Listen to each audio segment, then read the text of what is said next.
I've already started taking out the master cylinder. There's the master cylinder in my Karmann Ghia. I have not figured out an elegant way of doing it without getting brake fluid pretty much everywhere, although I do have a pan that's collecting it here. So what happened is my front brakes started to grab, and I couldn't figure out why, and I was skidding, and then my pedal felt weird, the brake pedal felt weird, so I checked the brake fluid. Sure enough, the brake fluid was low in the reservoir.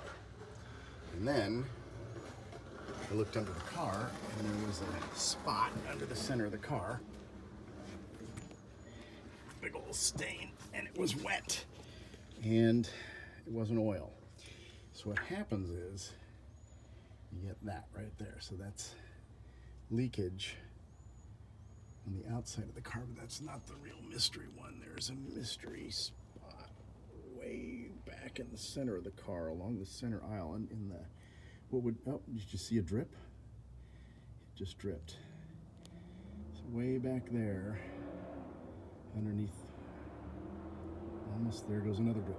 So that's brake fluid, and it's dripping through this center place because Volkswagen, when they designed this firewall here, back behind the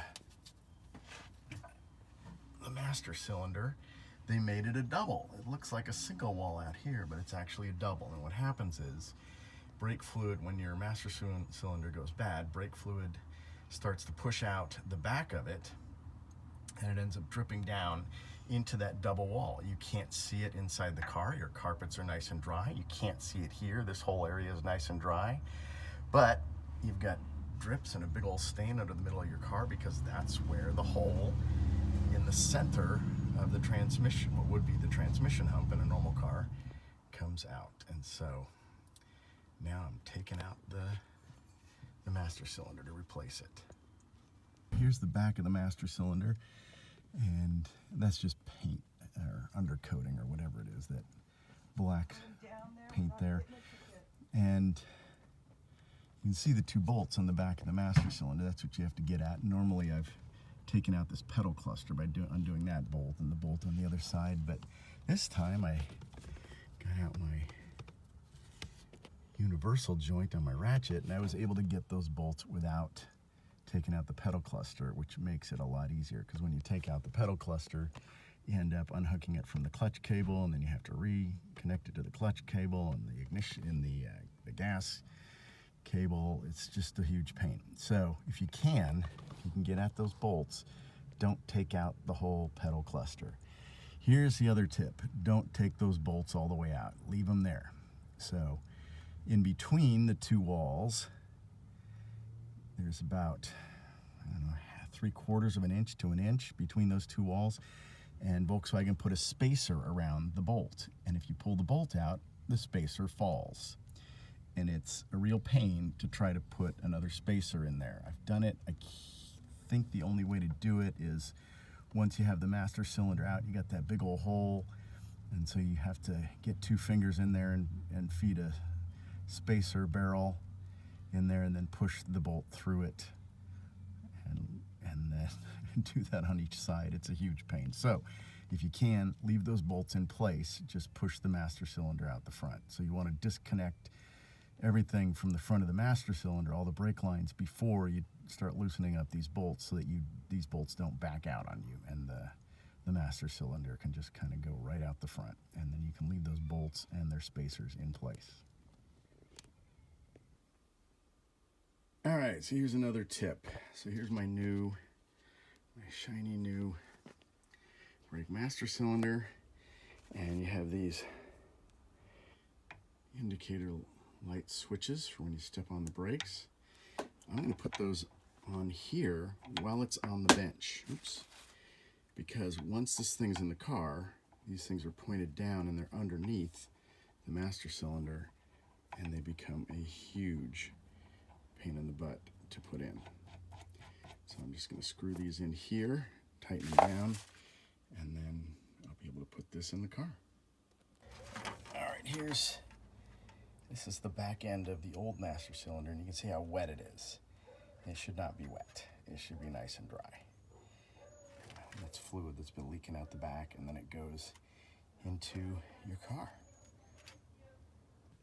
Okay, so here we are. I've got the old master cylinder out. I just pushed it out the front, and you can see the bolts sticking through there in that big hole. It goes all the way through the car, and you can see it's a double-walled wall. It's a double wall, and that's where your fluid leaks.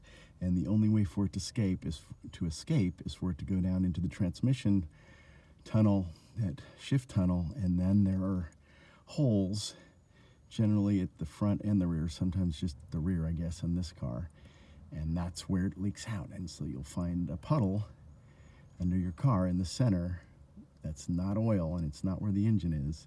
It's brake fluid that leaked down into that gap and then just sat there in your car and then finally leaked out onto the ground. So make sure you leave those bolts in with the spacers, and then the next part of putting the new master cylinder in is much easier with a helper. All right, a couple more things. So it's in there kind of tentatively, as you can see. So I bought some of this, a couple feet of this brake fluid hose ahead of time. It's special hose that's meant for the brake fluid. You can see it matches the hose ends that are in there, so I replaced both of those before I installed the master cylinder. And so to make it easy, you take the old ones and you measure them up against the new stuff, and you cut it. You take those white pieces out, those plastic white nipples out of the master cylinder. You put them in the hoses first. Then you put the hoses on the pipes that are coming down. Then you put this in the car. Then you put those in. So that's the step on that. You'll see there are 3 brake lines going into the master cylinder. The 2 in the front are the right and left driver and passenger front disc brake lines. The other one is the rear, which then splits near the rear. And what you want to do is get this in place, sort of in position where it's supposed to go before you hook anything up, and figure out which brake line is going to be the most difficult for you to put in. They're all going to be difficult. Figure out which one's going to be the most difficult and start that one first. Once you get that in loose, don't put it in tight, just put it in loose. Should be finger tight to begin with, and then when you start tightening it with a wrench, you should feel that it's not cross-threaded. Do not cross-thread these, because that opens you up to a whole big pile of trouble. Then once you get the first one in loose, then get the second one in. You're going to need to really work on it to make sure the kids aren't around, because there's going to be a lot of swearing involved. And get the second one in, and then get the third one in. And then when they're all in there loose, but started well but loose, then you want to have a friend hold this in position before you put those white plastic nipples in. You want to hold this in position and then go inside the car, and while your friend is holding this in position, you go inside and screw those bolts in, the mounting bolts for it. And you can kind of flip a coin as to who gets which job. This end is probably the dirtier job, the more of a chance of getting grease and brake fluid on you. The other end is probably going to be the more frustrating job.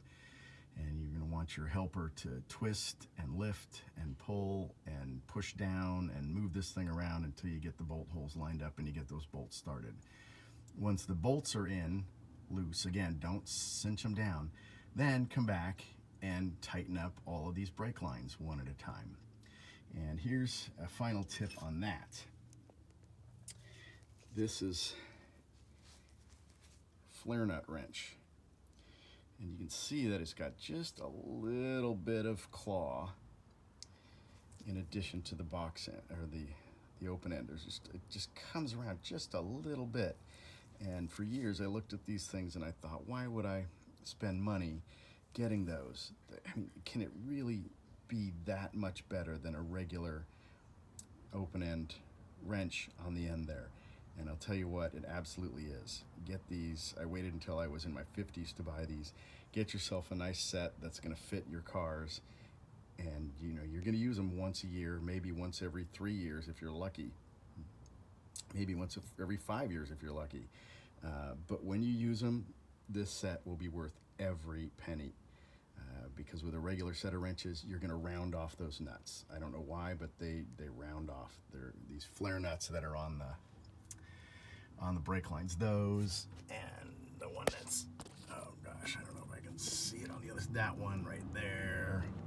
And where's the other one? I guess the other ones are in different places. But those will absolutely round off with a regular set of combination wrenches using the open end side. I don't know why, they just do. But if you get the flare nut wrench, it's so nice and easy to do that, and it's worth every penny for the set.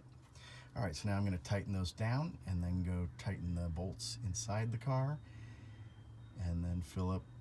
I'll reconnect the brake light indicators after I get all that done, and then I'll fill up the reservoir and bleed the brakes.